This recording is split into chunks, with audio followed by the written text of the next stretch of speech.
चाहते हो? करदम जी बोले महाराज जो आप समझ ले वही चाहते हैं, आप जानते हो हम क्या चाहते हैं, आपको मालूम नहीं है कि हम क्या चाहते हैं। जो ये निवेदन किया तो करदम बोले लेकिन तुम्हें बताना पड़ेगा। बिना बताए जब जब भगवान किसी को कुछ देना चाहे होंगे बिना उसके स्पष्ट किए कुछ नहीं दिए होंगे, और सब कुछ जान भी लेना चाहिए। किसी भी जगह जा रहे हैं, किसी से मिल रहे हैं तो सब जान लेना चाहिए।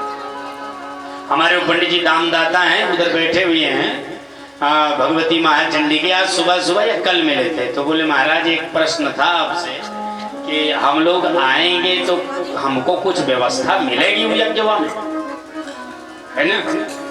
तो और आज ये हमारे सुकुल जी भी कह रहे थे कि जरूर बता दीजिएगा। तो व्यवस्था ये है कि भाई जब आप आओगे वहां तो कुछ ना कुछ प्रसाद वगैरह मिलेगा, जो भी प्रसाद ठाकुर जी की कृपा होगा। दूसरा, शाम को रुकेंगे तो आपको भोजन का महाप्रसाद प्राप्त होगा। तीसरा, आपको परिक्रमा करने को मिलेगा और पीने के लिए विजय कौशल जी महाराज के राम कथा का रसास्वादन प्राप्त। समय सारणी लोग जानना चाहते हैं कि हम घर लौट पाएंगे कि नहीं लौट पाएंगे। तो प्रातः काल 7 बजे से हवन शुरू होगा, 11 बजे हवन बंद हो जाएगा, ये नित्य का काम होगा। और सायंकाल 4 बजे आरती हो जाएगी। आप आराम से अपने घर आ सकेंगे और रुकेंगे तो वहां पर आपको बिस्तर, रहने के लिए टेंट, अच्छा टेंट मिलेगा जिसमें कहीं से कोई हवा आदि नहीं जाएगी रात में सोने के लिए। ध्यान रखें। सुबह उठिए, गंगा नहाइए चकाचक, भगवान नाम का स्मरण करते हुए एकदम परिक्रमा करिए। परिक्रमा में ब्राह्मण देवताओं को, भूदेवों को दर्शन करते हुए, प्रणाम करते हुए, नैमिषारण्य से आए हुए आचार्य गणों का, वृंदावन से आए हुए वैदिक परंपरा के अनुष्ठानी ब्राह्मणों का, दक्षिण भारत से आए हुए अग्निहोत्र विप्रजनों का दर्शन करिए, परिक्रमा करिए। और शाम के 4 बजे आप खाली भी हो जाएंगे। आना चाहेंगे तो आ जाएंगे, रहना चाहेंगे तो गंगा की रेणुका है, चाहे जहां पड़े रहें, कोई दिक्कत थोड़ी। बिस्तर उस्तर सरकार जी प्राप्त होगा। सुकुल जी समय 4 बजे वहां से विश्राम हो जाएगा, उसके बाद आप आ सकते हैं। रात्रि के 8 बजे से भोजन प्रारंभ होगा, ये ध्यान रखिएगा। उसके बीच में आप घर आ जाएंगे तो घर में भोजन करेंगे, वहां रहेंगे तो आपको वहां प्रसाद ग्रहण होगा। किसी चीज की कमी आपको एहसास नहीं होगी, बस आप में कमी के दर्शन का भावना हो। चूंकि यज्ञ है ना, हमसे किसी ने कहा कि जो लोग आएंगे उनको व्यवस्था क्या दे रहे हो? मैंने कहा जो लोग आएंगे वो व्यवस्था पाने के लिए थोड़ी आ रहे हैं, वो तो गंगा की रेणुका में अपने गुरुजी के साथ सहायक सिद्ध होंगे। कोनो गुरुजी से 1 गिलास पानी थोड़ा जाए कि महाराज नहीं पानी पियो क्या, ऐसा भाव किसी का नहीं रहेगा। जो भी प्रसाद बढ़ता प्रातः 5 बजे हलवा का महाप्रसाद चालू हो जाएगा, 7 बजे तक हलवा का महाप्रसाद चलेगा, 7 बजे से आलू का महाप्रसाद चालू हो जाएगा, 9 बजे तक आलू का महाप्रसाद चलेगा, 11 बजे महाराज चकाचक फलाहारी मिलेगी, जो भी थोड़ा बड़ा होगा दोनों में रखे, है ना। और फिर 1 बजे से कथा का महाप्रसाद मिलेगा, 4 बजे फिर आरती के बाद महाप्रसाद महाराज लौटते समय मुख्य गेट पर मिलता रहेगा। 24 घंटे जब तक रहेंगे आनंद मंगल में ही रहेंगे, और ऐसा महसूस होगा कि इस समय 11 दिन वैकुंठ में रह रहे। कोई अपने जीवन में नहीं होगी। बोल जगदम्बा भवानी की। तो ऐसे आज महाराज मनु से करदम जी से भगवान ने पूछा, करदम बोलो क्या चाहते हो? करदम बड़े संकोच में बोले, अगर आपसे मांगू तो आप दे देंगे? बोले हाँ दे देंगे। बोले अगर आपको ही मांग लूं तो? भगवान बोले मांगते क्यों नहीं, इतनी देर कर रहे हो? सकुच बिहाई मांगो नृप मोही, अमोते कछुआ दे या नहीं तो। मुझसे कुछ आपके लिए अदेय नहीं है, जो मांगोगे हम वही दे देंगे, हम सर्व समर्थ हैं। करदम जी ने क्या कहा जानते हो? महाराज हम मांग नहीं पा रहे। बोले क्यों? बोले जथा दरिद्र विबुध तरु पाई, अब बहु संपत्ति मांगत सकुचाई। जैसे कोनो दरिद्र को कल्प वृक्ष के नीचे खड़ा कर दो, बोलो एक चीज चाहे जो मांग लो। अब उन्हें सोच पा रहा है कि जिंदगी मांग लें, कि मौत मांग लें, कि मकान मांग लें, कि घर मांग लें, कि नातियों कहे हैं एक ही मांगो। बढ़िया, अगर ऑप्शन दे दिया जाए कि आज एक चीज जो मांगना हो मांग लो, तो हम बताए रहे कि पूरे रिश्तेदारी के जितना बुद्धिमान टाइप के लोग हुए हैं पूरी रात घरे में रही हैं। यार एक चीज बताओ, एक चीज मांगे का है मार तो दिमाग। तो केहू कही कि मांग नहीं लेता, जो दुआरे वाली जमीनियां है पड़ोसी के उतोहार हो जाए। अरे यार हो तो जाएगी, लेकिन घर बनो तो बोले घर ही मांग लो। बोले घर से काम नहीं चलेगा, नाती नहीं है। बोले नाती ही मांग लो। बोले नाती मांग ले तो कैसे काम चलेगा। एक बुढ़िया हमको याद आता है, एक बुढ़िया थी तो बड़ी तेज तर्रार थी, और किसी बाबा से महात्मा कथा वाचने आए थे तो उनसे पूछ बैठी कि बताओ जल्दी कौन से देवता जल्दी प्रसन्न होते। बोले शंकर जल्दी प्रसन्न होते, जाओ भाई। अब बुढ़िया जावे तो आंख से अंधी थी, दिखाई तो पड़े ना, तो कभी शंकर जी को पीठ करे, कभी शंकर जी को मुंह करे, कभी करवट किए बैठ के पूजा करे, शंकर जी पीछे ही पड़े। मंदिर में आ गई टोटे तपासते, और अंदर जो प्रवेश करी तो महाराज वो पता ही नहीं भगवान किधर है। और 16 दिनों के 16वें दिन भगवान शंकर प्रसन्न हो गए। बोलो देवी क्या चाहती है? बुढ़िया ने पूछा कौन है महाराज आप? बोले हम शंकर। बोलो क्या चाहिए? बोले कई वरदान दोगे? बोले एक वरदान दे। बोले दे। बोले ना। अब बुढ़िया सोचने लगी कि आंखी मांग लो, संसार देख लो। फिर सोचने लगी संसार में देख भाई क्या करूंगी, बेटवा तो है नाती है, ये नहीं नाती मांग लेती हूँ। फिर सोचने लगी बेटवा भूखा मर रहा है, नाती खाएगा का, धन मांग लेती हूँ। धन मांगूंगी तो खाएगा कौन? नाती है ये नहीं, नाती मांगूंगी तो खाएगा का, खाने को तो है ये नहीं। आँखी मांगूंगी तो देखूंगी का, अब देखने के लिए तो कुछ है ये नहीं, बेटवा अकेला वहां आगे का कोनो वगा है नहीं है। आप करूं तो कहा करूं सोचते। बुढ़िया बोली भोलेनाथ एक की जगह दो ही नहीं दे सकते। भोले बाबा बोले लालची बुढ़िया दे दिया तो निकल जाऊंगा। अब बुढ़िया ने दिमाग लगाया, थोड़ा खर्च किया और धीरे से बोली तो बोले बाबा अगर वरदान लंबा हो, बोले एक हो लंबा चाहे जितना हो। अब बुढ़िया बोली मैं अपनी आंखों से नित्य अपने नाती को नई सोने की थाली में दूध और चावल खिलाते हुए देखा करूं, यही वरदान। अब एक ही वरदान में नातियों मांग लिया और नित्य सोने की। भैया 1 किलो की थाली, पवन भैया 1 किलो के वजन सोने के पैसा बहुत ज्यादा होते हुई ना। हाँ सेठ जी हैं लाल गोपालगंज से आए, विशेष कह कि उनके विवेक के सेठ है ना, तो विवेक का सेठ होगा तो जोड़ के जल्दी बताएगा। हाँ, अविवेकी का सेठ होगा तो कोनो बात नहीं है। तो महाराज ये विवेक के सेठ जी हैं तो जल्दी हमने कहा पूछ ले। तो लंबा अमाउंट नित्य थाली नित्य महाराज और नाती को खिलाएगी तो धनों खूब हो जाएगा, आँखियों मिल जाएगी नातियों। भोले बाबा मुस्कुराए, वाह देवी बहुत तेज हो। कुछ लोग तो मांगने में इतने तेज होते हैं, और कुछ को चाहे 50 वरदान दे तो कुछ पैबे नहीं। एक बार भोले बाबा चले जा रहे थे, यही बाघराय से निकल रहे थे। कौन गांव का नाम ले लो, गांव का नाम ले लेंगे तो गुस्सा जाओगे, असली नाम नहीं बताएंगे। निकल इधर से तो पार्वती मैया भी निकली, तो पार्वती जी ने कहा कहाँ चल रहे हो? बोले इस गांव में थोड़ा घूम ले। बोले हाँ घूम लीजिए पर जमीन से चलिए। बोले ऊपर ही ऊपर देख लो। बोले जमीन से चलो। बाबा ने कहा जमीन से चलेंगे, किसी को परेशान देखोगी तो कहोगी इसको कुछ दे दो। बोला हम कुछ नहीं बोलेंगी पर गाँव तो देख ले कैसा है। अब लगे गाँव में घूमने। कहाँ चली आ रही भूखी न पियासी फलाहारे का लपर लपर। हाँ अब गांव देख लें तो भोले बाबा के साथ देवी पार्वती मैया चली, और एक घर में एक बुढ़िया बुढ़वा थे। बुढ़िया थोड़ी नारद थी और बुढ़ाओ बेचारे बड़े शांत। नारद माने समझ रहे हो ना, पुरुष बेचारे तो एकदम जाम है कि जानते तो हैं पर बोलेंगे। हम माताएं मूड़ी हिला रही कि नारद माने हम जानती। तो नारद माने समझ रहे हैं तो कौन बतावे जरूरत ही नहीं है। कोनो कोनो महिला होती ना महानारद होती है, कुछ तो नारद होती है और कुछ महानारद। पति कुछ बोले तो हड़का है, अच्छा तू बीच में ना बोलेगा कोनो का।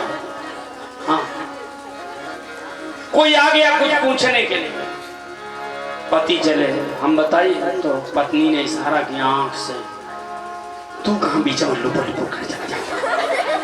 हाँ, तो पति बेचारे एकदम गऊ की भांति बैठे, वो नारद है। अच्छा, अब कुछ महानारद होती हैं जो उन पति के एकदम आगे कुछ नहीं बोले, डांट। अब ये महानारद थी और पति से लड़ती बहुत थी, और पति बेचारे कुछ बोले ना। अब बेटवा माँ के पक्ष में, एक तो माँ नारद, दूसरे बेटा माँ के पक्ष में, तो पति बेचारे और अकेले। घर पूरा गिर गया है, छप्पर पूरे गिर पड़े हैं, केवल वही खंडहर पड़ा है, खाल मरे न खंडहर गिरे।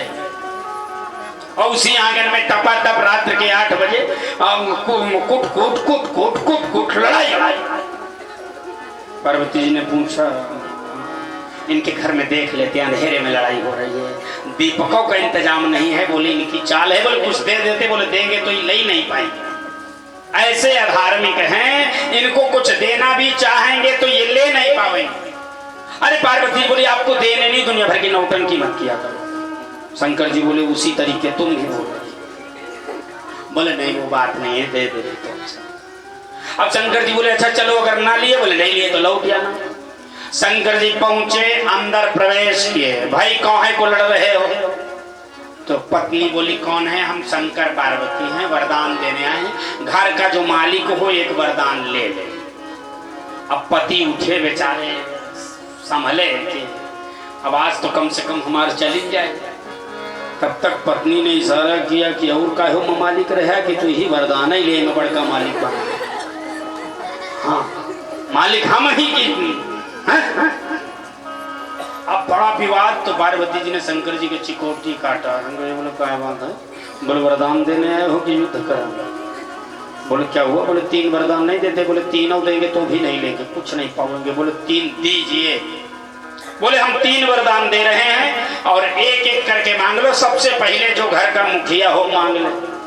अब मुखिया में बड़ा मामला, बड़ा जोरदार। तो शंकर जी तो खड़े हैं मुस्कुराते हुए। शंकराणी पार्वती मैया ने पंडित जी से कहा कि तुम ही चुप हो जाओ, पहले इन्हीं को मांग ले। अब 78-80 के थे दोनों जन, तो बोले तुम ही मांग लो। अब घर की जो बुढ़िया थी, वो जो नारद देवी थी ना, उन्होंने जानते हो क्या मांगा?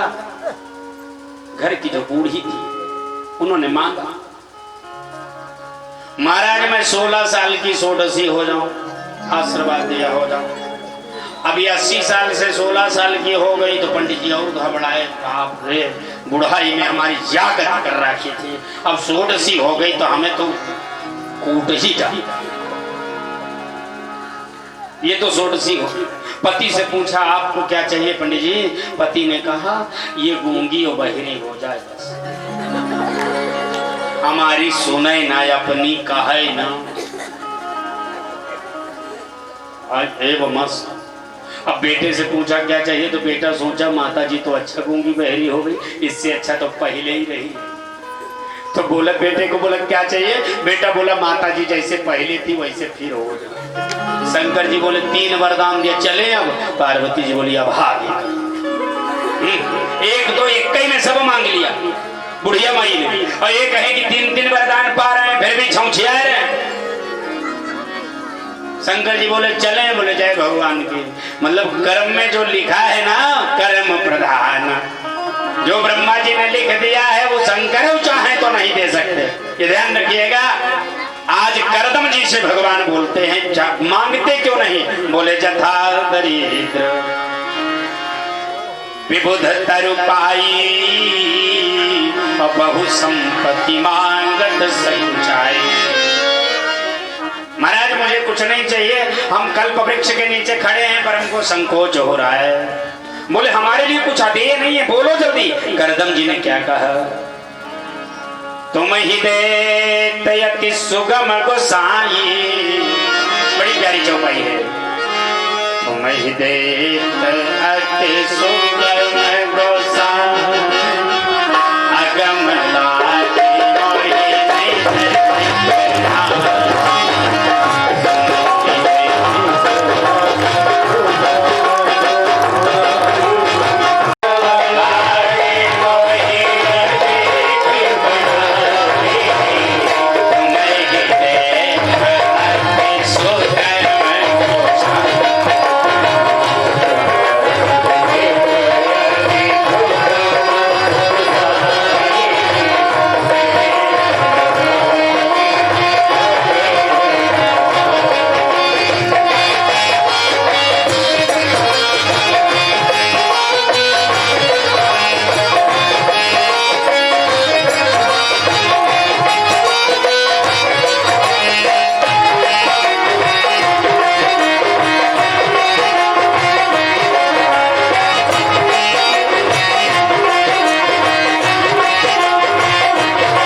भगवान बोले विवाह तो करो, बेटे बनने के लिए तुम तैयार है?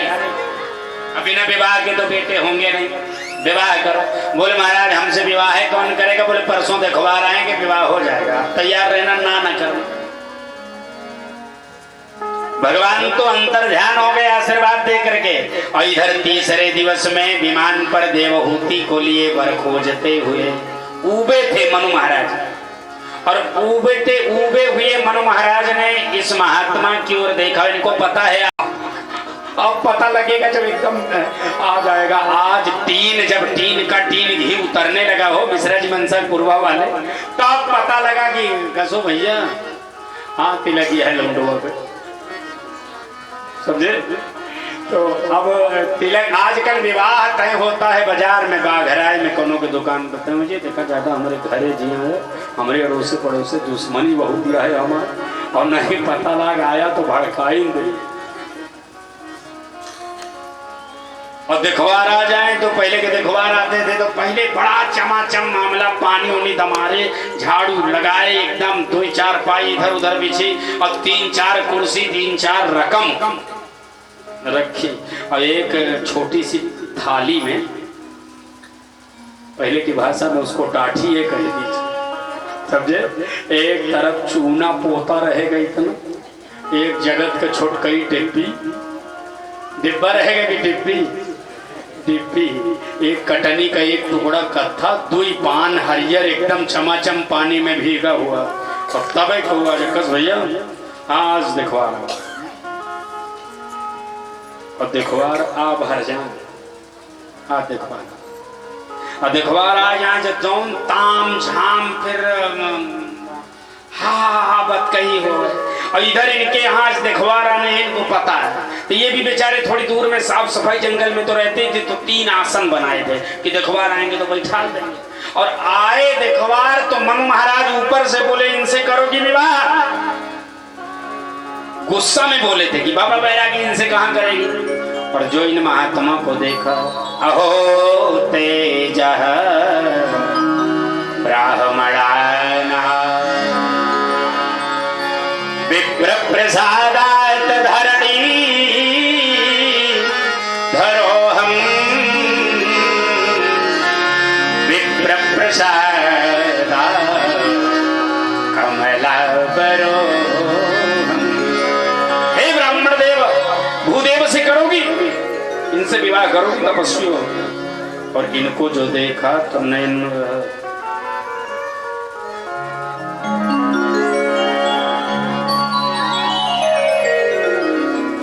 एकदम थोड़ी संकुचित भई, थोड़ी शर्माई।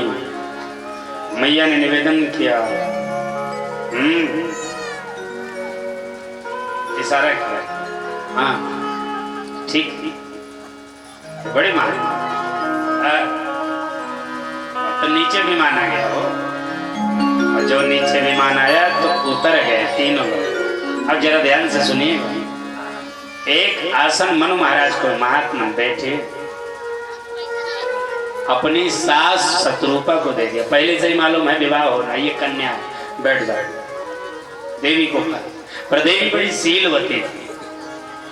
हमारे यहाँ ये ओम प्रकाश जी मास्टर साहब है ना, इनके यहाँ कई बेटियां हैं, छोटी बड़ी, ये सब ये आती हैं, खड़ी रहती हैं, बड़ी निर्मल मना है। बहुत ही अच्छा परिवार है आपका, भगवान ऐसे परिवार हर जगह है। अच्छा, हम तो कहते हैं कि परिवार उजड़ के खूब फैल जाए। उजड़े कहे नहीं कि मास्टर साहब ने इधर देखा। एक बार मुझे याद आता है, एक महात्मा थे, तो जिस गांव में बड़ी सेवा भाई, बोले हे भगवान ये गांव उजड़ ही जाए, उजड़ जाए। और एक गांव में पहुंचे तो उनके माला कंठी कमंडल सब छीन लिए हो अशोक भैया। बोले ये गांव वैसे बसा है। लोगों ने पूछा जहाँ सेवा भाई उसको उजड़ने का आशीर्वाद दे, और जहाँ सब छीन लिए उसको बसने का आशीर्वाद दे दिया। चाहते का हो? बोले सरकारी चोरन के गांव आई बस ही रहे, ज्यादा ही फैले ना। और जो शाह का गांव, सेवक का गांव है, वो संसार में हर जगह हो जाए। तो जहाँ अच्छे लोग होते हैं तो महात्मा चाहते हैं कि ऐसे लोग हर जगह हो। आपका परिवार क्या बात, इतना अच्छा, इतना गंभीर, इतना सेवक परिवार, मैं बिल्कुल बहुत ही प्रसन्न हूँ। ये सब जो रिया दिया हरे हैं ना, ये सब बड़ी सेवा करती है। छोटी छोटी बिटियां हैं हमारी, सुबह से दौड़ने लगती है। अब आजकल जब से कल से पानी बरसा है, ये सब बेटियां ही संभाले हैं एकदम दौड़ दौड़ करके। कोई भी काम आपका बिगड़ने नहीं पाए। देखो भगवान की, विवेक जी, उदास रहने की कोई बात नहीं। देखो भगवान की कितनी कृपा है। जो रात में पानी बरसे वो दिन में बरसे होते तो क्या कथा होती। सरकार की कृपा है ना। महाराज विनम्र बिटिया को दे दिया आसन, बैठ जाओ। मनु महाराज तो बैठ गए हो, सतरूपा बैठ गई और बिटिया सोचने लगी कि बैठ जाऊं आसन पर, वो भी पति के दिए हुए आसन पर। पति आसन दे तब मैं बैठी हूं, स्वस्थ हूं, निरोग हूं। स्वस्थ और निरोग पत्नी को पति से कुछ सेवा लेने का अधिकार नहीं। ध्यान रखिए। और पति का भी कोनो पति है। अच्छा, ये जो पति है ना, ये कोनो पति नहीं है। ये सब देखे कि पति है, शरीर से पति है। ये शरीर से स्त्री है। ये शरीर की रचना है, स्त्री और पुरुष। आत्मा न जजानो न मरिष्यति। आत्मा न जन्म लेती है न मरती है। ये न पुरुष होती है न स्त्री होती है। ये न बाल होती है न वृद्ध होती है। ध्यान रखिएगा सुकुल जी। आत्मा न बाल होती है ना वृद्ध होती है, न जन्म लेती है न मरती है। आत्मा न बूढ़ी होती है न जवान होती है। आत्मा न मोटी होती है न पतली होती है। आत्मा न स्त्री होती है और न पुरुष। आत्मा होती है। अच्छा ये बताओ कि गाय में आत्मा होती है कि होता है? नहीं बताओ, बोलबे गाय में आत्मा होती है। चलो चलो ठीक है, यही पूछ लेते हैं। स्त्री में आत्मा होती है कि होता है? होती है। और पुरुष में आत्मा होती है कि होता है? पुरुष में आत्मा होता है, होती है। स्त्री पुरुष शरीर की संरचना है। आत्मा न स्त्री है न पुरुष है। सब भगवान की प्रिया है। कौन है? सब भगवान की प्रिया है। वो 84 लाख योनियों में चाहे जो भी हो। और प्रीतम केवल एक कृष्ण है, गोविंद। बाकी सब प्रिया है। और प्रिया में क्रम है। प्रिया के प्रिय हैं सांसारिक पति, ये भगवान है इनके। और इन पतियों के भगवान परम पति हैं। तो 24 घंटे पत्नी रोती रहे, पति से सेवा लेती रहे, ये धर्म है कि अधर्म है? अधर्म है, ये सब जानते हैं। मजबूर हैं अपनी आदत से। दूसरा, ये जो पति है ना, ये भी 24 घंटे भगवान से सेवा चाहता है। मंदिर पहुंचा नहीं कि भगवान बस वही घरवा में लिंटर दबाए दे, तो नौकर लागा। हाँ, जब पहुंचे तो रोवे लागे, महाराज वह नतिया के आइया समाज जाते और पहुंचे। आए दिन अगर दिन भर में 100 मंदिर में जाएं तो 100 में मांगेंगे। भगवान ऐसे लोगों से दूरी बना देता है। अरे यार इसको हटाओ। अच्छा ये बताइए, अतुल जी के पास आना, अरे कबो कबो प्रसन्न मुद्रा से आ जाओ। राहुल भैया का हालिया है? बच्चा भैया, अरे महाराज सब आपकी कृपा एकदम 20 उंगली घी मूड़ कुचुरी में बंद है ना। कभी कभी ये भी कह दीजिए। और जब आए तब महाराज जनता यहाँ हुआ है, अब 3.5-4 पन्ना के पेज है, इनके पुथन्ना खोल दे। तो जब आओगे आप ना तो दूर से कह दिया जाएगा, अरे इससे बोलना कि नहीं अभी आएगा दुनिया भर की नौटंकी फैला यथा तुम्हारी तथा देवे। आपसे पूछ रहा हूँ, कोई आए और जब आवे रोते आवे तो आप अपनी पत्नी बच्चों से कहोगे नहीं कि फलाना आवे तो कह दीजिएगा यार नहीं अभी दिमाग काट लेगा। बोलो कहोगे कि नहीं? उसी प्रकार से भगवान भी उन लोगों से दूर रहते हैं जो 24 घंटे केवल रोते ही रहते हैं, कभी भगवान का साधुवाद नहीं करते। तुमने हमको बहुत कुछ दिया, इतनी सुंदर पत्नी दिया, इतने सुंदर बच्चे दिए, इतना सुंदर घर दिया, इतना सुंदर क्षेत्र दिया, गंगा के तट पर वास दिया, इतना सुंदर कुल दिया, इतना सुंदर वैभव दिया। तुम्हारी बड़ी जय जयकार हो सरकार, आपने हमको सब कुछ दिया है, हमें कुछ आपसे शिकायत नहीं है। कभी ये भी कह दिया करो भगवानों के परिश्रम पूर्ण हो जाए ना, बोलिए ना। आसन दिया एक मनु महाराज को, एक शत्रुपा को, और तीसरा दे दिया किसको? देवहूति को। ले बैठो। अब देवहूति मन में विचार करती हैं कि पति के द्वारा दिए गए आसन पर बैठ जाऊं तो पातिव्रत धर्म नष्ट हो जाएगा, और यदि ना बैठूं तो पति की आज्ञा का उल्लंघन हो जाए। बड़ा धर्म संकट इसको कहते हैं ना। क्या ये धर्म संकट? आजकल की माताएं तो खूब चकाचक पति से काम ले रही। हाँ, अंदर पति हैं तो चाहे जितने बड़े इंस्पेक्टर हो, रिटायर भय हो, कस हो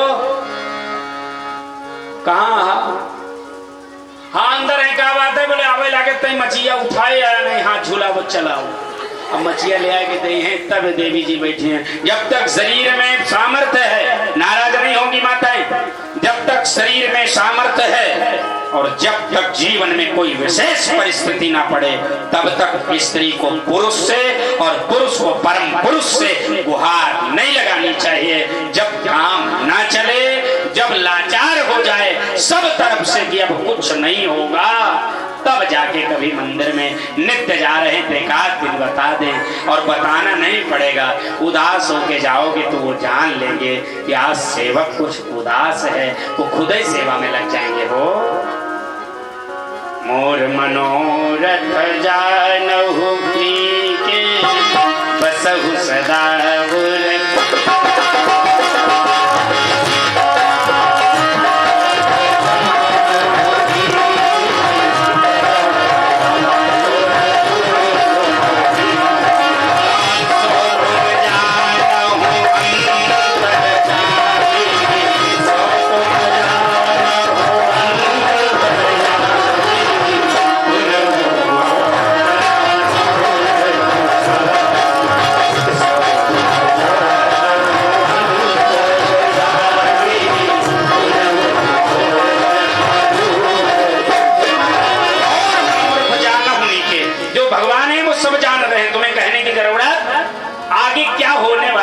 व्यवस्था उनके हाथ में। हमारे साथ में रघुनाथ तो किस बात की चिंता। उनको संगी साथी बनाओ और बैठ जाओ।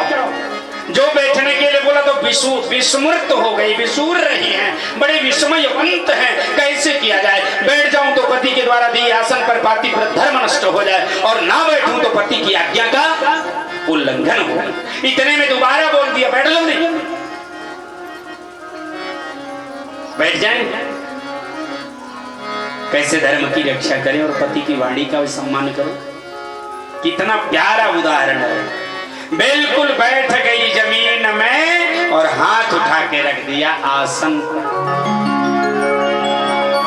पति के द्वारा दिए गए आसन का सम्मान भी कर दिया और निज स्त्री धर्म की रक्षा भी कर लिया। ध्यान देंगे, बिल्कुल निज स्त्री धर्म की रक्षा भी कर लिया। और महाराज मनु बोले हैं कि हम अपनी बिटिया का कन्यादान आपको करना चाहिए। पाणी ग्रहण करेंगे हमारी बिटिया? तैयार हो? बिल्कुल। कोई तिलक और दहेज का मामला नहीं था। लीजिए, कन्या दे रहा यही कम है का? अपनी फूल सी पाली पोसी, पढ़ाई लिखाई, सहूर सिखाया, ढंग सिखाया, और वो तुम्हारी जीवन भर अशुल्क सेविका दे रहा है, उसके बदले में कुछ ले नहीं रहा है। आजकल लोग विवाह में बड़ा नाटक कर रहे हैं। जो बेटियों की इतनी दुर्दशा हो रही, उनके कारण बेटे वाले थोड़े से अपने जीवन में संयम बरतिए। हमारी आपसे बारंबार विनती है, समाज में 1000 लड़कों पर 930 बेटियां हैं, 70 तो हर 1000 में बिना विवाह रह करें। ध्यान दे लीजिएगा। अब अगर यही चरित्र रहा तो 20 साल के बाद इसका कैलकुलेशन 1000 पर 700 होगा। कौन है इसके कारण? जौनी दहेज के लिए खपरी पीठे पर सारी विद्या उसी में लगा देंगे। हाँ ठीक है, लेकिन हमारी थोड़ी इज्जत का ध्यान रखना। अरे इज्जत के ध्यान देने में गोपनीय तरीके से दिया जा रहा है। बस थोड़े से थोड़ा अपना खर्च लड़के वाले कम कर दें और लड़की वाले थोड़ी सी व्यवस्था बढ़ा दें, तो सारे काम बड़े सामंजस्य से होंगे। कम से कम थोड़ी करुणा बिटिया पर करना चाहिए। उससे भी अधिक करुणा की आवश्यकता तब होती है जब बेटी का विवाह हो जाए और उसके बाद बिटिया को यह कहो कि तुम्हारे बाप ने जो दिया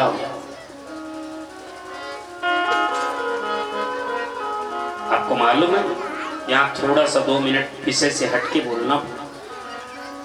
जिस समय बेटी को कहते हो कि तुम्हारे बाप ने क्या दिया है, उस समय बिटिया के ऊपर जो गुजरती है,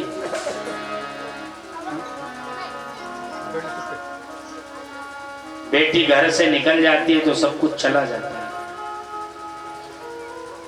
बिटिया के विदाई के समय माँ बाप पर क्या गुजरती है, वो एक बाप बनकर के जाना जा सकता है, सभी को मालूम है। सबके यहाँ से बेटी और बहन विदा होता है।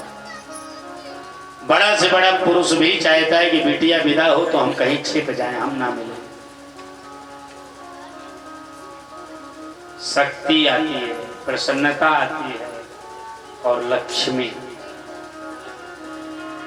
जब तक बेटी घर में है, बाप रात दिन 2 महीने से दौड़ता रहता है, बिना नहाए, बिना खाए, बिना धोती कुर्ता में, केवल मतलब बिना बनियानी पहने घूमता रहता है। रात दिन बाजार जाता है, कभी थकता नहीं है बाप। पर जैसे ही बिटिया विदा होती, वैसे ही टेंट वाला आएगा, भैया तो बोले भैया बोल दो कि अब हमसे 2 दिन बाद मिलेंगे, हमारी बिटिया चली गई है, अब सारी शक्ति हमारी छिप। जब तक बेटी रहेगी पैसे की कमी नहीं होगी, ध्यान रखिएगा। कभी भी किसी बिटिया के विवाह में न जाने कहां से पैसा आता है बड़े जी, कम नहीं पड़ता हो। और जैसे ही बिटिया विदा होगी, फिर कोनो काफी वाला पैसा के लिए आ जाएगा, तो बोले भैया बस 2-4 दिन रुको, इंतजाम करके। बेटी रहेगी खुशी खुशी, न जाने कितने लोग आएंगे। और जैसे बिटिया विदा होगी, पीछे सारे घर के रिश्तेदार।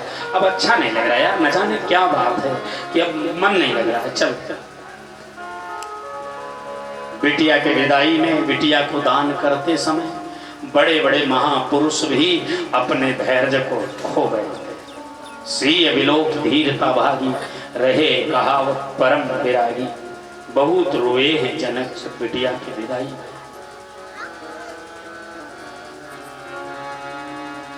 बहुत रुदन का समय जनक के रहा।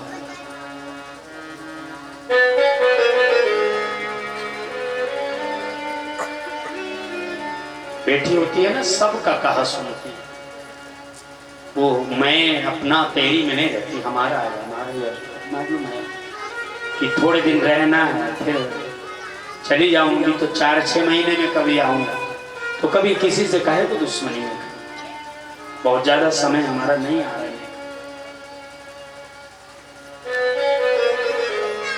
और जिसके साथ रहती है, उसके साथ बिना किसी शुल्क के सेवक रहती है पूरे जीवन पति, उसका बड़ा ऋण होगा।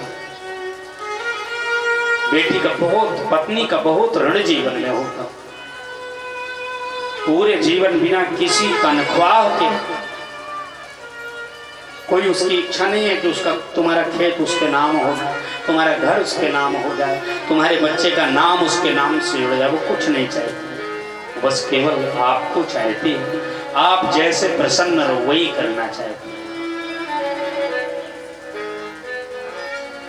हाँ, बेटी के विदाई के बाद आजकल नैहर वाले खूब दिमाग लगाए, आए दिन फोन कर रहे हैं, दिन भर में 3 बार खाया कि नहीं, का सब्जी बनाया, का दाल बनाया। एक बात ध्यान रखो, दही जमाए हो ना आप सब, दही खाते हो कि नहीं? दही जमाए, दही जमाने के लिए डाल करके और काढ़ा के डंडे से चलाते रहे, दही जमेगा कभी? उसी प्रकार बिटिया का घर तभी जमेगा, तभी बसेगा, जब बिटिया के नैहर वाले रात दिन फोन करके अपनी अकील उसमें नहीं चलाएंगे, तभी बेटी का घर बसेगा। जिस बिटिया के ससुराल में नैहर वालों का बड़ा चलावा होता है, उस बेटी का ससुराल कभी बसता नहीं है। ध्यान रखो, बहुत ज्यादा प्रेम में 24 घंटे फोन मत करो कि आज गोभी की सब्जी नहीं बनी, मटर नहीं ले आ सकते। जो वहां मिलेगा उसको बेटी खाएगी। और जब भी उसका इस प्रकार का फोन आए, उससे बोलो कि तुमको रहना वही है, जो प्राप्त हो रहा है उसमें प्रसन्न होकर के जीवन जीने का प्रयास हो। यह एक बिटिया का सबसे बड़ा धर्म है।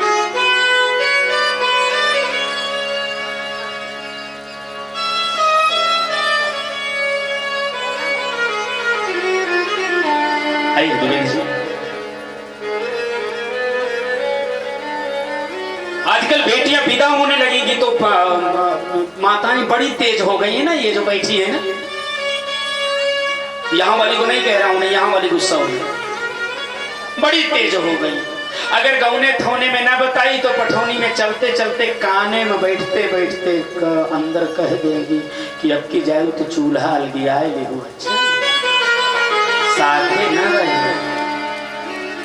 हाँ, परिवार के साथ खाना खाओगी, भोजन करोगी, खाना दाना करोगी तो मरी जाओगी। अच्छा, जाना स्वतंत्र होकर रहना, किसी के शासन और अनुशासन में न रहना। आज के समाज के पतन का मूल कारण है हमारी बेटी, हमारी बहू, हमारे बच्चे हमारे अनुशासन में नहीं हैं। और जहां पर अनुशासनहीनता होगी वही तमाम प्रकार के अधर्म होंगे, और जहां अनुशासन होगा वही धर्म होगा, और जहां अनुशासनहीनता होगी वही अधर्म।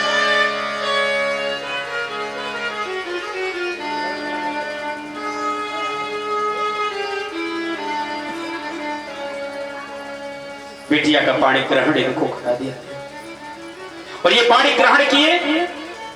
मनु और शत्रुपा बेटी से यह कह करके गए कि इनकी सेवा मनसा वाचा कर्मणा करना, ये तुम्हारी पसंद के प्रिय हैं, तुम्हारी पसंद के पति हैं, तुम्हारी पसंद के प्रीतम हैं, तुम्हें ये अच्छे लगे तब हमने किया, इसलिए अपने मन को इन्हीं में लगाना। एक ही धर्म एक व्रत नेमा, काय वचन मन पति पद प्रेमा। मन वाग काय कर्म से पति के चरणों में प्रेम रखना है। एक स्त्री का, एक कन्या का सबसे बड़ा धर्म है। देवी बेटी को समझा, शत्रुपा मैया ने समझाया है कि इनकी सेवा में कभी कमी ना, पति कुछ बोल दे तो विवाद न करने लगना।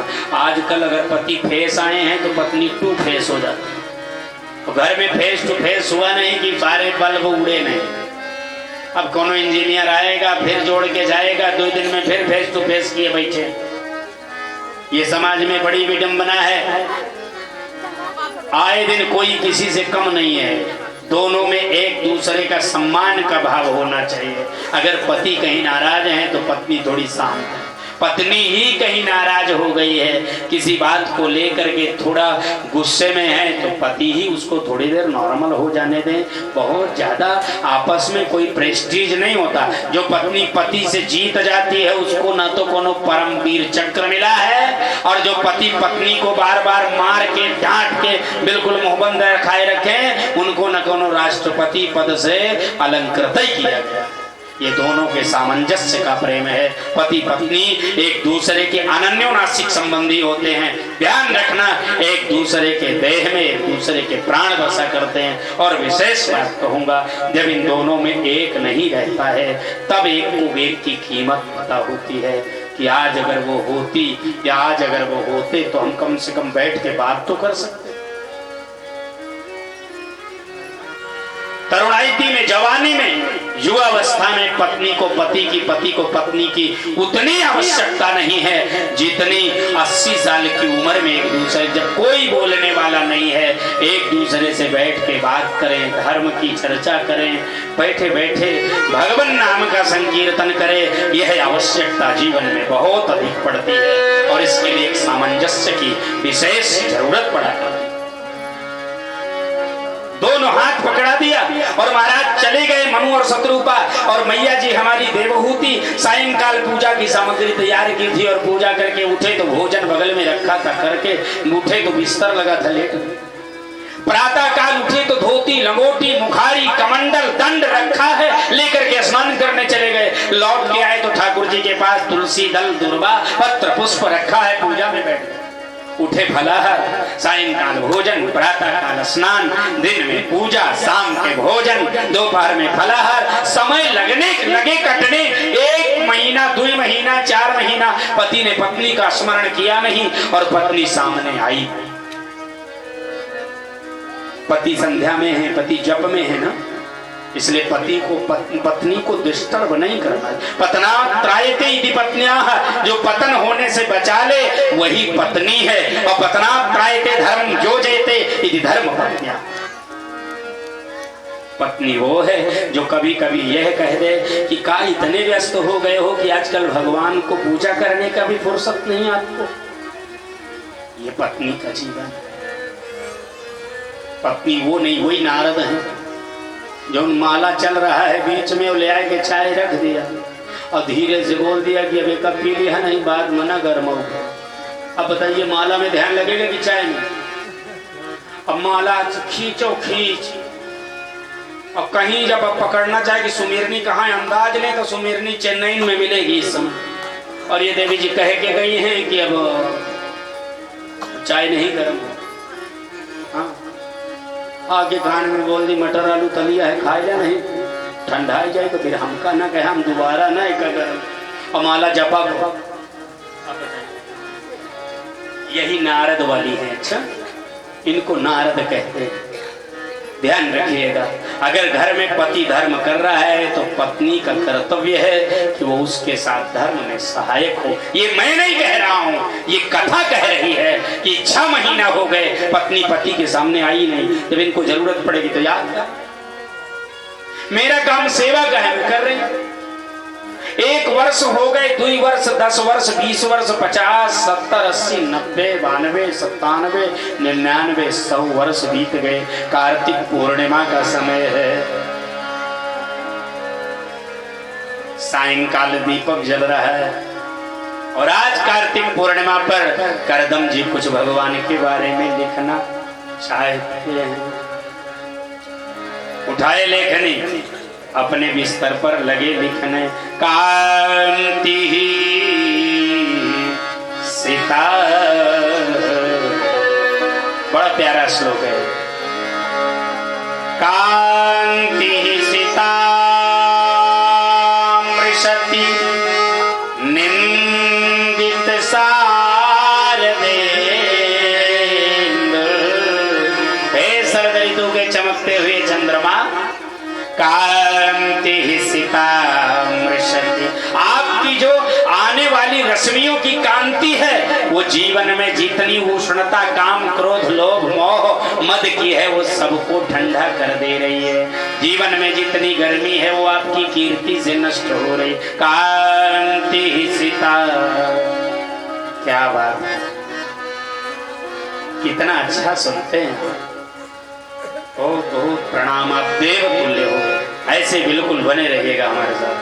कांति ही सीता मृषति निंदित सारदे। आज 100 वर्ष के बाद यत्रैकतो विलसिता नशितांग शो। असितांग माने शंकर की शोभा बन करके आप ही एक तो हो जो शंकर की शोभा बने, शंकर के दरबार में प्रकाश करते हो। आपको तो शंकर भी चाहते हैं, आपकी आवश्यकता तो शंकर को भी पड़ती है।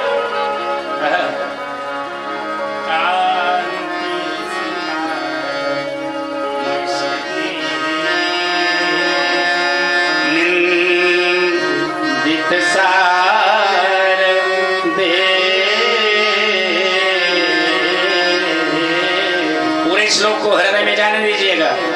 यत्रैकतो विलसिता मशितांग शोभा वृंदावने विकृत यामुनगांग संगम। हे प्रभु, हे चंद्रदेव, आपके वंश में अवतरित भगवान श्री कृष्ण के दर्शन की अभिलाषा से यमुना का संग गंगा करके वृंदावन पहुंच जाती है। वृंदावने कृत यामुनगांग संगम। इतने में झकोरा आया और दीपक बुझ गया, लेखनी बंद हो गई। अब क्या, अब लिख, आज कुछ लिखना चाहा तो दीपक तो नेत्रों से अश्रु बह गए और लगे पहुंचने। इतने में पत्नी देवहूति को लगा अभी लिखने की इच्छा है, अब दीपक जलाने के लिए जाना ही पड़ेगा। आई दौड़ करके दिया सलाई लेकर के दीपक। इनको लगा हम तो यहाँ अकेले ही रहते, दीपक कौन जलाया। और सामने देखा तो राजकुमारी तपस्विनी बन गई है 100 वर्ष में। कैसी हो गई है? कृष्ण शीस जटा एक बेड़ी। बालों में जटा माने बाल, और जटा कहते हैं उनको जो बरगद का दूध लगा करके पटछाया वेदिका बना। कृष्ण शीस जटा एक बेड़ी,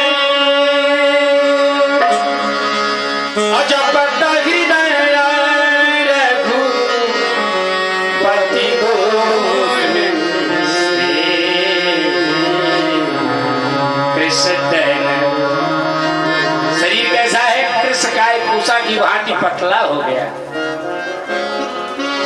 शीस जटा, शीस पर जो जटा है, बाल कहना चाहिए था ना, पर जटा इसलिए कह दिया कि जटाओं में न जाने कब से साबुन शैम्पू नहीं लगे, सब इकट्ठी आए गई हैं। और चोटैया एक बेड़ी हो गई है। चोटैया में कितनी रहती हैं? त्रिवेणी। बेड़ी नाम चोटिया का, और त्रिवेणी जिसमें 3 लट हो और दिखाई दुइये पड़े। कृष्ण शीस जटा एक बेड़ी, जपत हृदय रघुपति गुण श्री। कृष्ण शीस जटा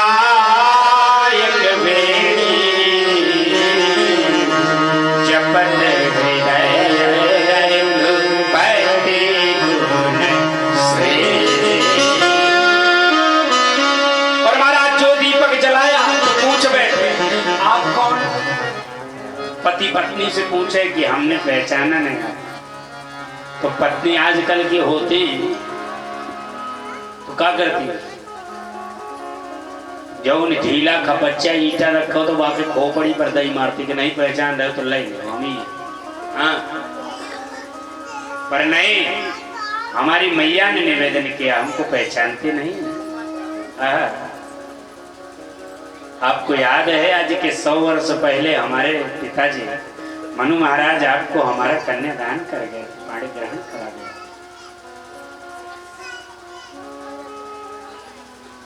जब आपने हमको चटाई दिया था बैठने के लिए, वही स्मृति है पति पत्नी का, वही पहला मिलन, वही अंतिम था। 100 साल बाद आज बात हो रही। मैं बैठ नहीं रही थी तो आपने दोबारा कहा था बैठने के लिए। अरे ओहो देवहूति हो।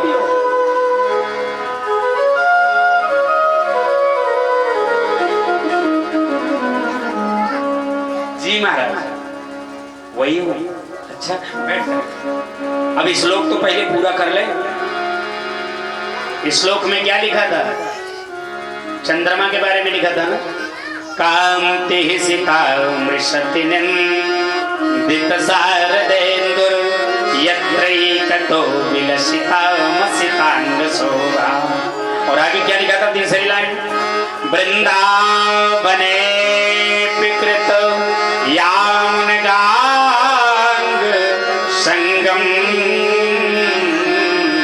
और इसी श्लोक ने पति को पत्नी से मिला दिया, तो इन्होंने श्लोक बढ़ा दिया राधा मुकुंद।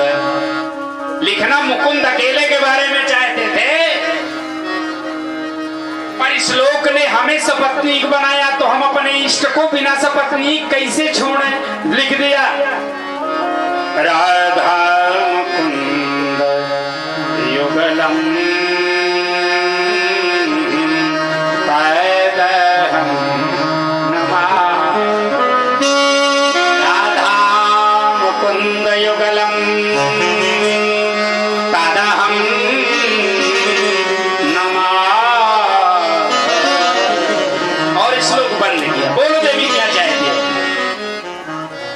पत्नी ने निवेदन किया कि आप कह रहे थे कि संतान हो जाएगी तो सन्यासी हो जाओ, और आप तो बिना संताने के सन्यासी हो गए महाराज। हाँ याद आया, भगवान कहे बेटा बनूंगा। अब तुरंत प्रातः काल हुआ और प्रातः काल जो भगवान जिस समय आए थे,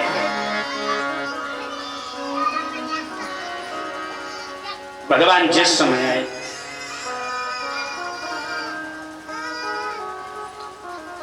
करदम जी के सामने, और आपको बुलाए करदम जी के सामने भगवान जिस समय आए थे करदम जी के सामने और रोए थे ना, उस समय भगवान के आंखों के अश्रुओं से एक सरोवर का निर्माण हुआ था और उसको बिंदुसर सरोवर। कौन सा सरोवर? बिंदुसर सरोवर।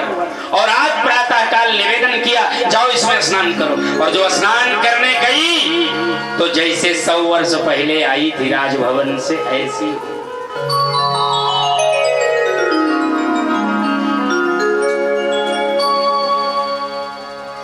द्विवेदी जी हो, अपने को तो सुंदरी देखा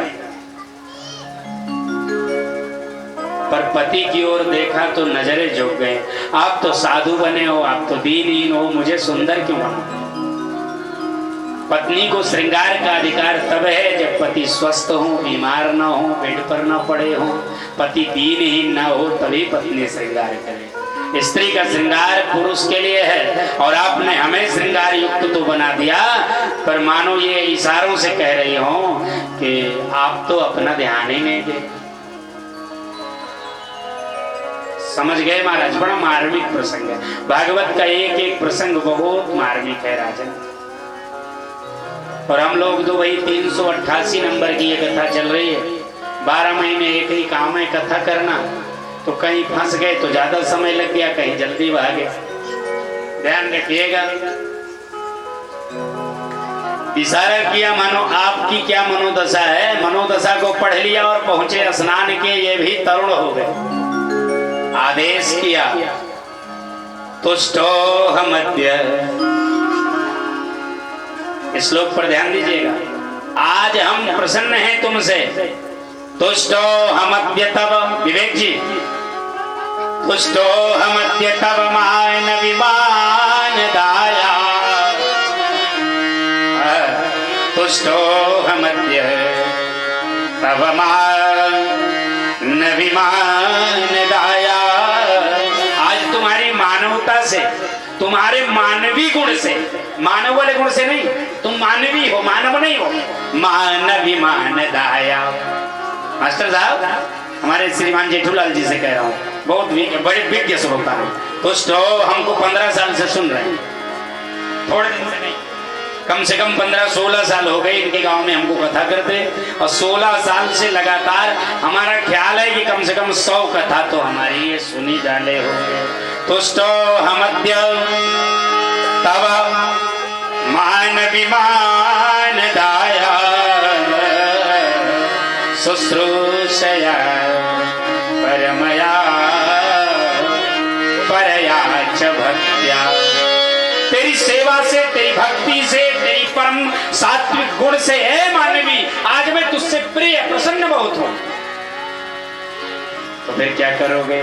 बोले विमानम काम गाहूय, विमानम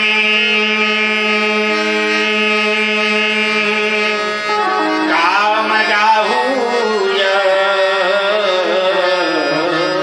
कामनाओं के अनुसार गमन करने वाले विमान को विमानम काम गाहूय।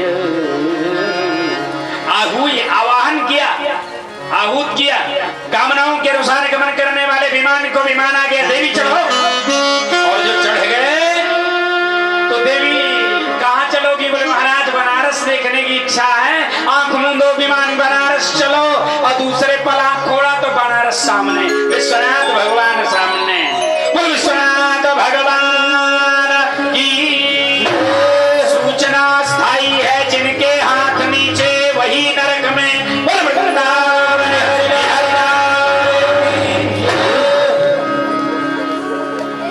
महाराज जैसे आंख बंद किए प्रयागराज पहुंच गए, आंख बंद किए देवराज इंद्र की सभा पहुंच गए, आंख बंद करो, आज सफेद वाला छोटा वाला रसगुल्ला खाना है। जय हो। आंख बंद किए, रसगुल्ला खाना। उनका नाती कह रहा था, इनका हमारे मास्टर साहब ब्याहवा वाला, कहाँ गोवा, कह रहा था कि आज हम रसगुल्ला खाएंगे। वो खड़ा था तो हमने कहा ठीक है, वही शाम के मंगवाते हैं, चाहे हमारी लाल गोपाल के बंगाली भाई की पहुंचे है। बंगाली भाई लाल गोपाल के बाघर है कहीं है। जय हो। तो महाराज आज रसगुल्ला खाना है तो रसगुल्ला आ गया, आज गोलगप्पा खाना है, जय हो, आज चाट खाना है, आज चाउमीन खाना है, आज पिज्जा खाना है, आज बर्गर खाना है। यही सब तो खाती हैं, जो ही मन में आवे सोई उपस्थित। और समय समय पर इनकी बेटियां होती रही। एक बिटिया भाई इनके तेजस्विनी, दूसरी बिटिया भाई तपस्विनी, तीसरी बिटिया भाई यशस्विनी, चौथी बिटिया भाई मनस्विनी, महाराज पांचवी बिटिया भाई, 6 बिटिया भाई, 7 बेटी भाई, इनके 8 बिटिया भाई, इनके 9 बिटिया भाई महाराज। और 9 बिटिया घर में खूब चकाचक रहे, विमान में साफ सफाई। आपको मालूम है, एक बिटिया घर में हो, घर चमकता है। परसों कोई कह रहा था वो पोंछा लगाना है, तो ये रिया क्या कह रहे थे, मैं लगा दूंगा। नहीं तुम रहे तो मैं लगा। तो यहाँ जो बेटियां हैं ना, बेटी अगर बहू बन करके जहां जाए वहां भी बिटिया जैसा आचरण कर दे तो घर स्वर्ग हो जाए। लेकिन बहू बनते न जाने कौन सांप सूंघ जाता है कि एकदम अरे बाप रे गोविंद, यह काहे बहुत रात भगवान तू ही पार करा, अब की बचा लिया बस, अब बहुत ज्यादा नहीं। जब ये बेटियां रहेंगी तो घर में चद्दर कहाँ है, साल कहाँ है, चाबी कहाँ है, दवा कहाँ है, पिता का ये कहाँ, ये सब पता रहेगा। पर ध्यान रखो, जैसे ही बहू बने आंगन में कचरा पड़ा होगा, ऊंची हील का चप्पल पहने अपने कमरे में पहुंच जाएंगी, जौने में रूम वाला सेंट मारे हैं, वहां सब कुछ चकाचक है पर आंगन में गंदगी फैली है। हमसे क्या मतलब है? एक बेटी पूरे घर को स्वर्ग बना देती है और 4 बहू मिल करके पूरे घर को नरक से बचा ले। लानत है। और एक बात बताएं, आजकल बहुत ज्यादा पढ़ी लिखी हो गई है ना पवन भैया, तो जानते हो क्या होता है, बेटियां कहती हैं जो बहू हैं कि माँ बाप बिटिया को मिल जाए तो एक को माँ बाप अनाथालय न जाए। अरे मैं कह रहा हूं कि बहू ही अपने सास ससुर को माँ बाप समझ लें तो भी कोई अनाथालय नहीं जाएगा, वृद्धाश्रम नहीं जाएगा। ये ध्यान रखिए, ये पूरी व्यवस्था कौन बिगाड़ रहा है ये बताने की जरूरत नहीं, आसक्ति बिगाड़ रही, इसी को संभालना ही भागवत है। इसीलिए भागवत होती है। भागवत सुनने के बाद बैकुंठ मरने पर जो जाते हैं ना, मरने पर जो बैकुंठ की इच्छा करते हैं उनका कोनो बैकुंठ नहीं है। मरे के बाद तो चोरव जाते है तो कार्ड में लिख के आवत है। आजकल साकेत लोकवासी लिखे लाना है लोग, पिताजी को साकेत लोग गोलोक धाम चले गए हैं, तेरे ही में आइएगा।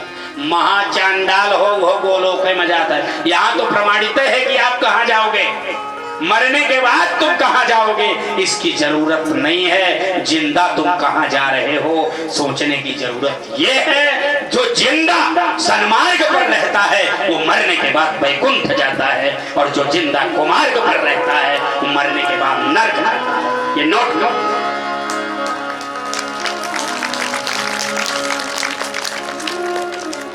जिसका जिंदा जीवन नरक है उसके मरने के बाद उसको वहां बुला लेंगे ऊपर, यूं अब नरक कर। जीवन जब तक सन्मार्ग पर नहीं होगा तब तक मृत्यु सन्मार्ग की ओर लेके आपको नहीं जाएगी। ये ध्यान रखिएगा, जीवन में सन्मार्ग आवश्यक है, तुम्हारा जीवन सन्मार्गी हो, इसलिए भागवत सुनी जाती है। हमारे अंदर भागवत शीशा है। अब जो जो कमी बता रहे हैं जहां जहां है वो लोग जान ले रहे हैं, वो चाहे पुरुष हों चाहे माताएं हों, और शीशा के सामने खड़े हैं और गाल पर काला करिखा लगा है, उसको छुड़ाएंगे कैसे चले आएंगे बोलो, छुड़ाएंगे ना। इसीलिए भागवत सुनी जाती है कि इसके दर्पण में, भागवत के सरोवर में हमारा जो प्रतिबिंब आएगा वो हम जान जाएंगे कि कहाँ हमारे जीवन में कमी है, हम उसी को सुधार ले। यही भागवत है। मन की तरंग मार लो बस हो गया भजन मन की तरंग मार लो बस हो गया भजन मन की तरंग मार लो हो गया मन की तरंग मार लो बस हो गया भजन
बस हो गया भजन,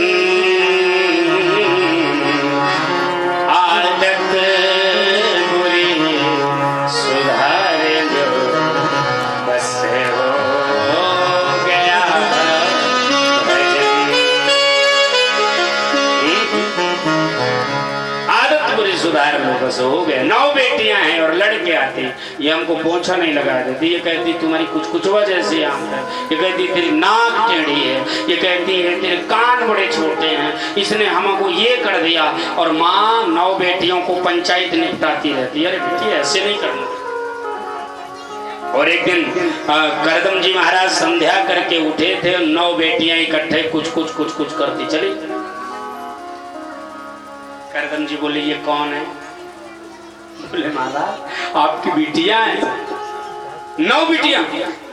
हे भगवान, करदम जी के मन में हो या न विषय विराग, भवन बसत चौथपन, हृदय बहुत दुखला, जन्म गयो हरि भगत बिनो, जन्म गयो हरि भगत बिनो। बिना भगवान की भक्ति के जन्म जा रहा है। हे भगवान, देवी मैं तो सन्यासी होने जा रहा हूं। बोले क्यों? बोले मैंने तुम्हारे पिता से कहा था संतान हो जाएगी तो सन्यासी हो जाऊंगा। देवी बोली बिल्कुल हो जाओ अतुल जी, बिल्कुल हो जाइए सन्यासी, कोई चिंता नहीं। पर एक बात पक्की समझिए, क्या आपने संतान कहा था, आपने ये नहीं कहा था कि बेटियां हो जाएंगी तो चला जाऊंगा। संतान में तो बेटा भी आते हैं। तब महाराज करदम जी को स्मरण हुआ, अरे भगवान बेटा बनने को कहे हैं, रह गए घर में। और समय आने पर इनके कपिल नाम के बेटे का अवतरण हुआ। और कपिल जी जब बड़े होने लगे ना तो बड़ी प्यारी झांकी है।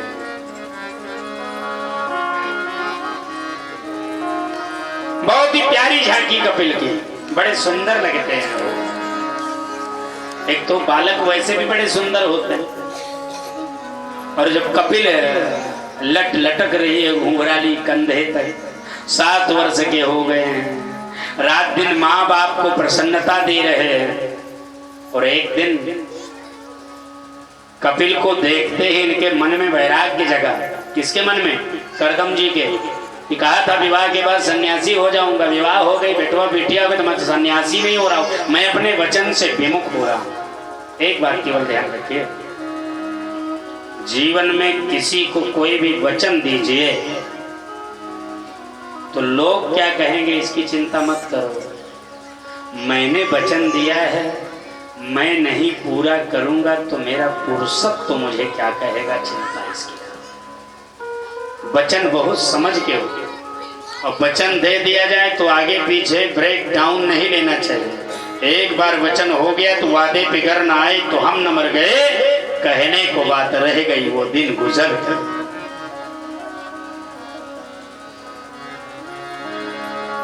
वचन का पालन पुरुष को करना चाहिए। शास्त्र हमेशा इस बात का स्मरण दिलाते हो द्विवेदी जी कि वचनों का पालन करो। जो व्यक्ति अपने वचन का है ना, वो भजन है ना, याद है ना, प्रार्थना, वो शक्ति हमें दो दया निधे कर्तव्य मार्गे पर बैठे जा। कितनी प्यारी प्रेरणात्मक प्रार्थना। पर सेवा पर उपकार में हम जग जीवन सफल बना। कक्षा 1 से इसको पढ़े। और महाराज इसीलिए आजकल ये हटा दिया गया है कि कहीं लोग परोपकारी न हो जाएं, स्वार्थी हो जाएं, इसलिए प्रार्थना में हटा दिया गया। हाँ? जीवन हो शुद्ध सरल अपना, सुचि प्रेम सुधारस बरसावे। पर सेवा पर उपकार में हम जग जीवन सफल। और एक भजन है ना, कौन गाया? लता जी ने गाया या किसी ने गाया, मुझे याद नहीं आ रहा है। इतनी शक्ति हमें देना दाता, मन का विश्वास कमजोर हो, हम चले नेक रस्ते पे हमसे भूल कर भी कोई भूल हो ना। ये जीवन का उद्देश्य है, वो इसी पर चल पड़ो, इसी को अपना लो। आज इनको याद आया कि मैंने सन्यासी बनने को कहा था, है ना, तो बनना तो चाहिए हम। पत्नी से कहा देवी आज मैं चल रहा हूं, बोले कहां, बोले सन्यासी बनने जा रहा हूं। तो पत्नी ने आज रोकने का कोई ऑब्जेक्ट नहीं था, कोई चांस नहीं था, कोई ओकेजन नहीं था, कोई अवसर नहीं था, नहीं अब रुकना ठीक नहीं है, दे दिया करके वो लाल वस्त्र दंड कमंडल झोली आधारी टांग के चले। तो पत्नी ने अपने बेटे से कपिल से कहा जाओ रोको, तुम्हारे पिताजी सन्यासी बनने जा रहे हैं। कपिल जी मुख्य दरवाजे पर गौरांग वर्णीय महाराज, और ये ऐसे हाथ किए खड़े, और जो मुख्य दरवाजे पर आए तो कपिल जी इधर, और पूरे दोनों बाजुओं में हाथ पहुंचता नहीं है, इधर से निकलना चाहे तो वैसे हाथ कर दे। झांकी पर विचार कीजिएगा, 7 वर्ष के बालक दास हैं, स्वयं भगवान हैं, और लट घुंघरारी लटक रही हैं, कमर में करधनी विराजमान है, पैरों में पांवजेब विराजमान है, कलाइयों में अकेला, भुजाओं में बाजूबान। और महाराज क्या बात है, चेहरे पर मंद मंद मुस्कुराहट, और बेटा है रोक रहा है।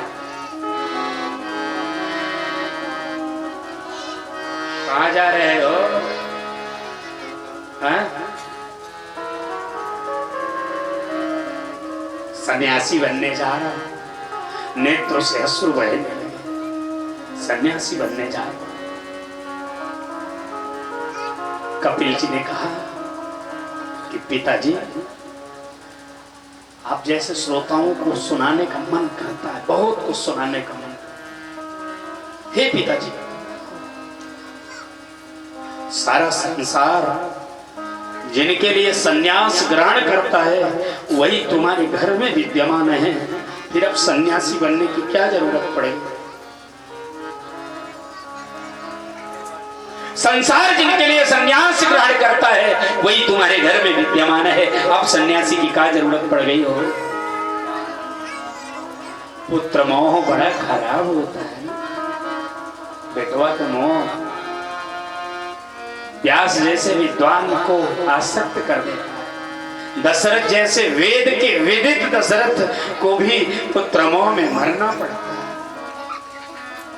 हरिश्चंद्र जैसे वीतरागी भी जिस समय हरिश्चंद्र के बिकने गए, पीछे से तो मेरे पास समय नहीं है, सुना। विश्वामित्र जी ने कहा मेरा दान की सांगीता तो दीजिए राजन, और चल पड़े हैं आज अयोध्या से। आगे आगे हरिश्चंद्र, पीछे पत्नी, बीच में रोहित बेटा, तारा के साथ चले हैं। संसार चल पड़ा है, जैसे राम जी के समय में पूर्वासी चले थे राम के पीछे, वही दशा आज हरिश्चंद्र के पीछे पूर्वासी चले हैं। और हरिश्चंद्र जी को देख करके बिना चप्पल के आधी धोती पहने चक्रवर्ती सम्राट जा रहा है। अरे राम राम, मेरे राजा को लूट लिया, हम आपके साथ चलेंगे। हरिश्चंद्र पूर्ववासियों को रोक रहे हैं, मैंने उदासीन वेश में जाने का संकल्प लिया, मेरे साथ मत। और ये राज्य मैंने स्वप्न में ही सही विश्वामित्र को दे दिया, इसलिए इस राज्य में प्रजा भी आती है और तुम भी विश्वामित्र के हो चुके हो, इसलिए मुझ पर अधर्म ना करो, मुझ पर अधर्म ना चढ़ाओ, रुक जाओ, लौट जाओ पूर्ववासियों। पूर्ववासी रुक गए हैं और आज हरिश्चंद्र तारा के साथ बीच में रोहित को लिए हुए पैदल पैदल जा रहे हैं। पूर्ववासियों के नेत्रों से अश्रु बह रहे महाराज।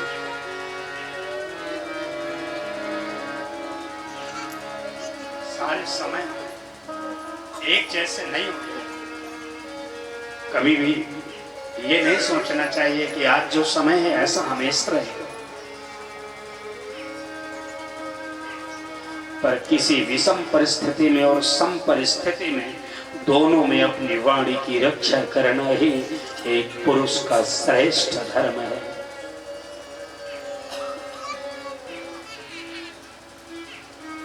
निजान मान मर्यादा का प्रभु ध्यान रहे, अभिमान रहे। चल पड़े हैं और जो ही चले हैं तो पूर्वासी रो रहे हैं, मत जाओ महाराज। बोले नहीं, जाना तो पड़ेगा। अभी हरिश्चंद्र जी से पूछा विश्वामित्र जी ने कि कहाँ क्या करोगे? बोले मजदूरी करूंगा। बोले जहां करोगे वही मेरा राज्य होगा, और तुमने राज्य को दान कर दिया है, इस राज्य में तुम्हें मजदूरी करने का अधिकार नहीं है। बोले काशी यहाँ की नहीं है, काशी वैकुंठ से आई है और वो हमारे राज्य में नहीं है। मैं वहां जाके बिकूंगा और आपकी दान राशि दूंगा, आपकी सांगता दूंगा। और जो पहुंचे हैं काशी में बिकने के लिए, बंधुओं एवं बहनों, जिस समय काशी में बिकने को खड़े हुए, कोई खरीदेगा, वहां मनुष्य मजदूर बिकते थे। और यही विश्वामित्र एक ब्राह्मण का वेश धारण करके आए और राजा से बोले तू अपनी पत्नी को बेचेगा? विचार करो, एक चक्रवर्ती सम्राट आज ही राज्य पद से उतरा है और कोई उससे कह दे तेरी पत्नी बिकाऊ है क्या, उसके मन पर क्या कसभई होगी? हाँ भैया बेच रहे। कितना लेओगे? बोले हमें 4 भार सोना देना है। 4 भार सोना देना है। बोले हम 2.5 भार देंगे। बोले ले।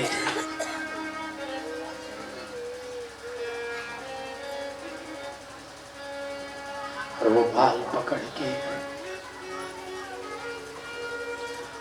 पकड़ के घसीटा है पत्नी को, और पत्नी हाथ पकड़े खड़ी थी, हाथ से छूटी जा रही है। और एक चक्रवर्ती सम्राट कुछ बोल नहीं पा रहा। समय ऐसा भी आता है, कभी गर्व नहीं करना चाहिए। यह ऐसा संसार है जैसे सेमल फूल दिन दस के व्यवहार में समय न जाना। और चली है तब तक रोहित ने कहा है कि मैं भी चलूं, मैं भी जाऊंगा। तो रोहित हाथ पकड़े है और बाबा केस पकड़े है, वो अपनी ओर घसीट रहा है, बेटा अपनी ओर घसीट रहा है। मां मत जा।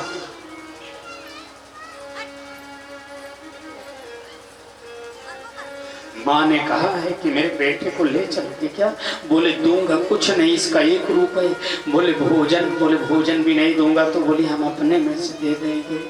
माँ बेटे को, बहुत सारी माताएं हैं, आज तो बड़े लोग हो गए हैं। हम लोग ऐसे ऐसे समय को देखे हैं। मुझे याद है जब हमारी अम्मा वगैरह अपने लिए 2 रोटी रखती थी, 2 ही रोटी बचती थी तो 1 कलेवा के लिए रख देती थी और 1 खाती थी। उससे पले हैं हम लोग, उस गरीबी में जीवन बीता और सबको ये इतिहास मालूम है, किसी से कुछ छिपा नहीं। माँ ने कहा मैं भोजन दे दूं, ले चलूंगा।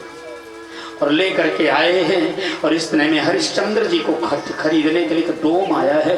हरिश्चंद्र बिक गए हैं 2 भार का, और वो पंडित जी महाराज अपना ले गए हैं। और जो पहुंचे तो बोले भोजन? बोले जो पिंडा से बची हुई खीर होगी उसको खाओगे। बोले वस्त्र? जो बोले कफन का जो वस्त्र पाओगे उसी में से पहन सकते। मुकुट छूट गया। कभी डंडा लिया इस घाट पर, कभी उस घाट पर, कभी इस लाश जलाने में, कभी उस लाश के जलाने में धुआं हो गए, गोरे से काले हो गए, दाढ़ी में कोई शैम्पू नहीं, कोई कंघी नहीं, बाल में सब जटाएं बन गई। महाराज एकदम दुबले पतले हो गए। अपने कर्तव्य को निभाने में इस घाट उस घाट हरिश्चंद्र घूम रहा है और इधर माँ सेवा कर रही है। और एक पुजारी के यहाँ आज यज्ञ है और माँ गोबर से घर लीप रही है। और सुबह सुबह बेटे को कहा जा बेटा आज तो पुष्प चुनिया, और पुष्प चुनने के लिए, फूल लेने के लिए रोहित गए हैं। और विश्वामित्र ने सर्प बन करके इनकी परीक्षा के लिए रोहित के उंगली में काट लिया है। और रोहित ने माँ माँ कहते अम्मा कह करके पुकारा है और बात में गिर पड़ा है। और उस माँ को पता नहीं, विश्वामित्र जी ही एक पंडित बन करके आए। बोले किसी का बेटा बगिया में पड़ा है, सर्प ने काट लिया है, अगर कोई सुन रहा हो, किसी का बेटा गया रहा हो तो चला जाए। माँ दौड़ी है बेटे के लिए और पुजारी ने रोक लिया है, नहीं, शाम के यज्ञ समाप्त हो जाए तब जाना। विचार करो वो दिन कितना बड़ा रहा होगा जिसमें बेटा लाश बना बगिया में पड़ा रहा होगा और माँ सारा दिन पूजा में सेवा करी होगी। कैसे कर्तव्य का निर्वहन।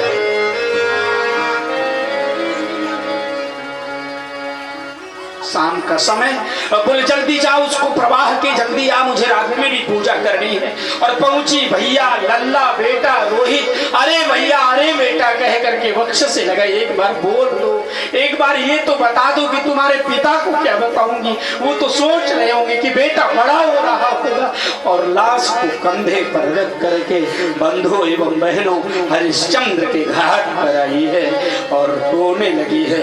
हरिश्चंद्र दौड़ करके आए, लगता है कोई जवान मरा है, और रो रही है, हे भैया तुम्हारे पिताजी मिल लेते एक बार। हरिश्चंद्र बोले जल्दी कर लाओ। बोले भैया बहुत गरीब हूँ, कफन तो है ही नहीं है, साड़ी में चीर करके लपेटी हूँ। बोले मुझे भी उसी साड़ी से जो बचा है वो फाड़ के दो, मैंने उनका बड़ा पक्का बेटा तुम्हारे पिता। अरे रोहित, अरे बेटा, जो रोहित का नाम सुना हरिश्चंद्र जी बैठ गए। कौन है ये? बोले ये हरिश्चंद्र महाराज के बेटे हैं और इनके पिता को पता नहीं कहाँ है। और सामने हरिश्चंद्र ही बैठे और बेटे का सिर गोद में रख लिया। मैं ही हरिश्चंद्र हूँ। अरे महाराज आपका मुकुट, आपकी ये सज्जा, आपका श्रृंगार कहा गया। ये कहते हुए महाराज के चरणों पर सिर रख दिया और चिता बना करके तीनों प्राणी बैठे हैं और नीचे से कहा आग लगा दे, अब और ज्यादा रहा नहीं जाता। और जो आग लगाई गई है, भगवान प्रकट हो गए विश्वामित्र जी के साथ में। और भगवान बोले हरिश्चंद्र बताओ क्या चाहते हो। हरिश्चंद्र ने कहा महाराज और कुछ नहीं चाहता, बस एक ही इच्छा है इस दास की कि जीवन में दोबारा ऐसी कोई परीक्षा किसी भगत की ना ली जाए। और कुछ चाहते ऐसा पेट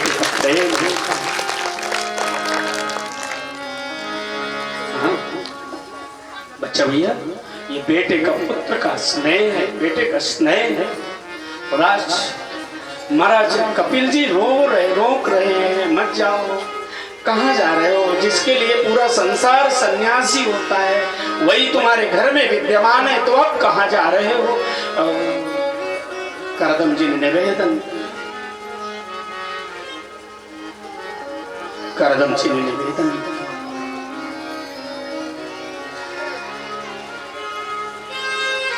मुझे मालूम है कि आप भगवान हो,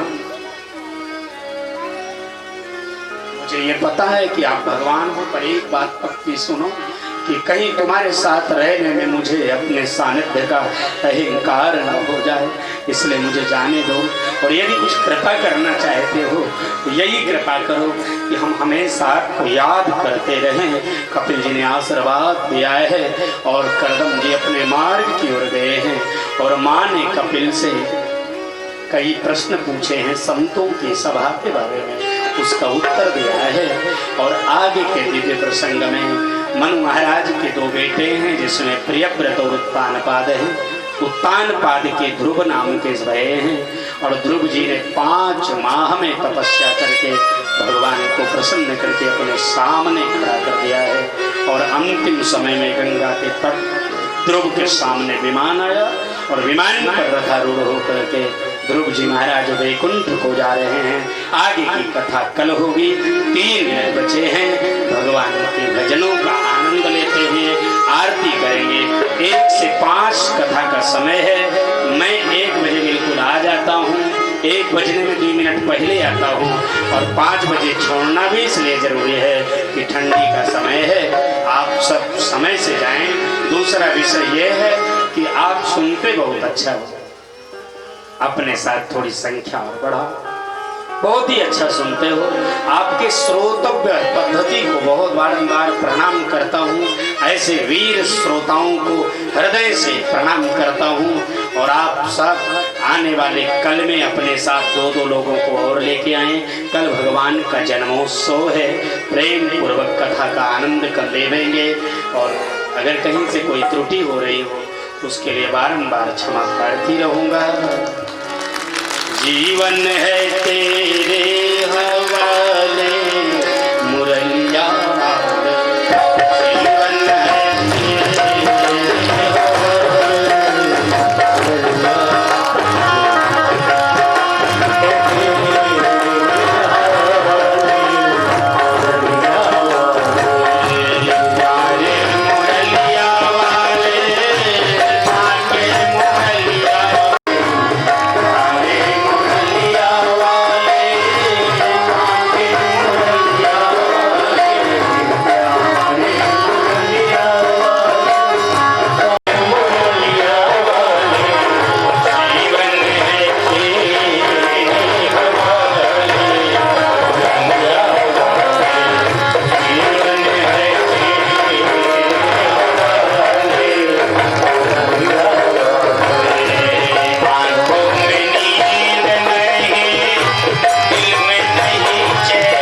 महिमान सचन्त यत्र पूर्वे साध्या सन्ति देवा नाना सुगन्धि पुष्पाणि यथा कालोद्भवानि च पुष्पाञ्जलिर्मया दत्त गृहाय परमेश्वर मंत्र पुष्पांजलि समर्पयामि। श्री पुराण पुरुषोत्तमाय नमः। प्रेम से बोले यज्ञ नारायण भगवान की जय। श्रीमद् भागवत महापुराण की जय। श्री व्यास जी महाराज की जय। धर्म की जय। अधर्म का गंगा मैया की जय। यमुना मैया की जय। सरस्वती मैया की जय। प्रयाग महाराज की जय। श्री हनुमान जी महाराज की जय। नमः पार्वती पतये हर हर शांति। सभी लोग बैठ जाएं और प्रसाद जल्द से जल्द